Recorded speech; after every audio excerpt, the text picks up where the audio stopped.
Ngayon pa lang sinisimulan ng paghandaan ng kampo ni dating Pangulong Rodrigo Duterte ang susunod niyang pagharap sa International Criminal Court o ICC sa September 23. Isang British-Israeli lawyer ang tatayong lead counsel mula sa the Netherlands. Magbabalita si Gretchen Ho. Iba po ang salita ng ating mahal na PRRD. Anong sabi niya? Mahinahutang tayo. Meron din silang darating na panahon. Ako po, ang pangako ko, hindi ako aalis ng Netherlands na hindi kasama si Presidente. Yan ang giniit ni Attorney Harry Roque sa isang protest rally dito sa The Hague, Netherlands.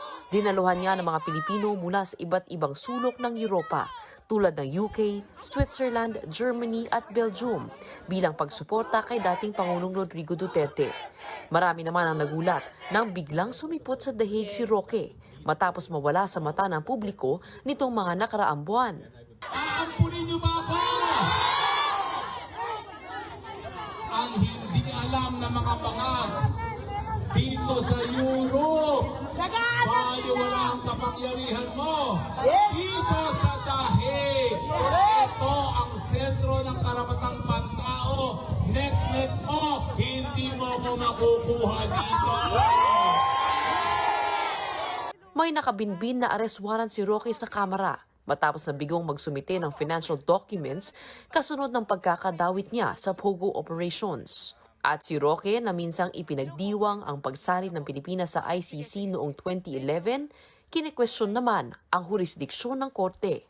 Bakit kinakailangang mga dayuhan ang maghusga sa isang Pilipino sa krimen na nangyari sa Pilipinas?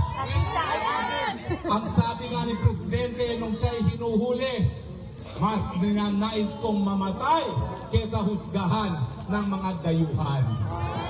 Pero magagawa niya lang questionin yan kung maaaprubahan ang pagsali niya sa legal counsel ni Duterte na nahaharap ngayon sa kasong Crimes Against Humanity. Ayon kay Vice President Sara Duterte, ang British-Israeli lawyer na si Attorney Nicholas Kaufman ang mangunguna sa defense team. Veteranong international lawyer si Kaufman na nakapaghawak na ng high-profile cases na nakasuhan din ng Crimes Against Humanity. Isa dito ay sa Vice President ng Congo na si John Pierre Bemba na nakulong ng 8 taon habang nililitis at 2 taon para sa kanyang conviction. Matapos niyan, siya'y naabsuelto nang sabihin ng huwes na hindi responsable si Bemba sa mga gawain ng taon niya. Sigurado naman ng bahagi ng counsel si former Executive Secretary Salvador Medialdea. Habang si Attorney Harry Roque na isang ICC-listed counsel na kilala rin sa pagsusulong ng human rights at international law, inaasahang mapabilang dito. At panghuli, kasama rin si Vice President Sara Duterte na mananatili sa The Hague hanggang hindi pa dumarating ang iba pa nilang kaanak. Sa panig ng prosecutors naman, ang mangunguna ang British-Pakistani lawyer na si Karim Khan. 2021 siya na-appoint bilang Chief Prosecutor ng ICC at nanguna sa mga investigasyon sa Taliban at Islamic State sa Afghanistan, laban kay Vladimir Putin para sa mga krimen sa Ukraine at laban sa Hamas at mga opisyal ng Israel tungkol sa gulo sa Gaza. Sa September 23 ang susunod na pagdinig ng ICC sa kaso ni Duterte. Pero ngayon pa lang, may pahiwatig na sa mga susunod na hakbang ang kanilang kampo. And in the confirmation of charges, they will establish that there really is probable cause and that there really is jurisdiction.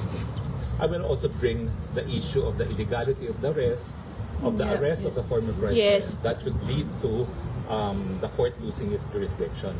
And I would be citing a case law from the Constitutional Court of South Africa that an illegal arrest is sufficient to divest the court of jurisdiction because you cannot right a wrong by the commission of another wrong.